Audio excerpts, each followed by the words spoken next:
San Diego State football is officially entering a new era. The Aztecs will have 10 nationally televised games in their very first season in the Pac-12 with appearances on USA Network, the CW, CBS Sports Network, and even the Big Ten Network against UCLA on the road at the Rose Bowl. And for the first time since 2012, every regular season game will be played on a Saturday. This isn't just scheduling news. This is a statement about where San Diego State football stands nationally. Pac-12 clearly views San Diego State as one of the cornerstone programs of the new conference era. Now comes the real question. Can the Aztecs turn that spotlight into championships? Because the exposure just got a whole lot bigger. San Diego State football officially feels like it has entered a completely different chapter. The Pac-12 released its 2026 football television schedule this week, and the headline is massive for the Aztecs. 10 nationally televised regular season games in their first season as members of the new Pac-12 Conference. And maybe just as important, for the first time since 2012, every single regular season game will be played on a Saturday, which I think is great news. It may sound small, but it's actually a major branding move for the program. No more random Friday night kickoffs, no more late week scheduling chaos. Schedule feels like a program that's now operating on a power conference stage to an extent, but love the way the national exposure is working out for the Aztecs. Also love the no Fridays as somebody that coaches high school football. It's not, it is. P stands for power in the Power Act 12. That is, we've said that, we've pounded it home, and that is exactly what it is. It is a power conference. The schedule, though, is you're 100% right, though. The schedule does scream visibility. San Diego State will have 4 games on the USA Network, 3 games on the CW, 2 games on CBS Sports Network, and one appearance on the Big Ten Network against UCLA. That is coast-to-coast exposure for a program trying to establish itself nationally, entering a brand new conference era. The Power Act 12 clearly sees San Diego State as one of the league's centerpiece brands moving forward. And honestly, conference needs San Diego State to succeed, and they're coming off a very, very good season to where it looks like they could do that out of the Mountain West. Yeah, biggest games on the schedule, if you will. The season opens up September 5th at Snapdragon Stadium against Portland State on USA Network, but things ramp up immediately after that. Week 2 sends the Aztecs to the Rose Bowl against UCLA in a nationally televised matchup on the Big Ten Network.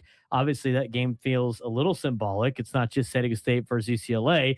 It's the Pac-12's new reality colliding with college football's new power structure. Then comes conference play. Aztecs open Pac-12 competition at home against Texas State on October 3rd before a huge home matchup against Fresno State and another one against Washington State later in the season on Halloween.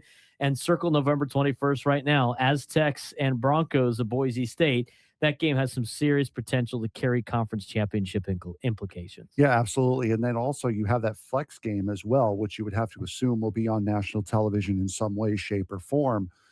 Coming up the weekend after that, it's your final game of the season.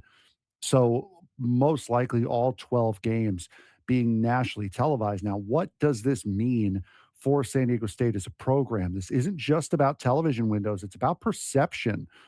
Nationally, programs become nationally relevant when recruits, media, and casual fans can consistently see them. That matters a lot. San Diego State is coming off a 9-4 season and its first bowl appearance since 2022.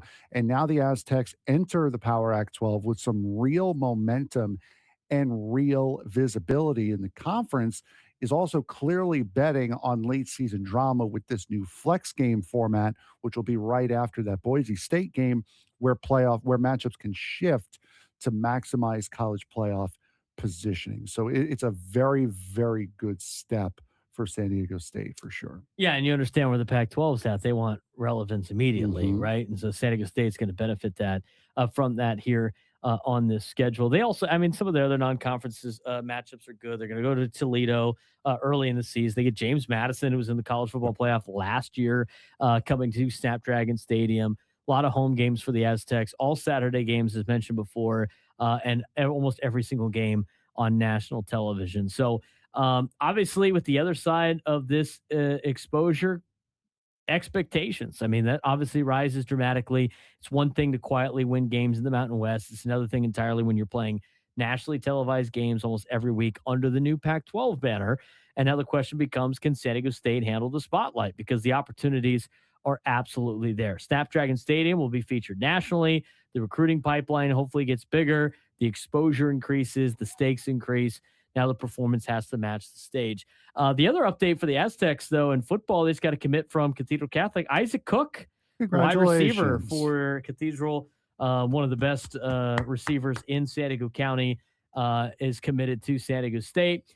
So we'll see where that plays. Obviously, a lot of things can change before signing day, but if San Diego State can have him part of their offense in another year, it should. That is one of the they've lacked in the receiving core in signing players. They got to really add to the receiving weapons, and Isaac Cook is definitely a big add. So congratulations to him and his family, and hopefully he becomes an Aztec for life. But that's your Aztecs football update for the week.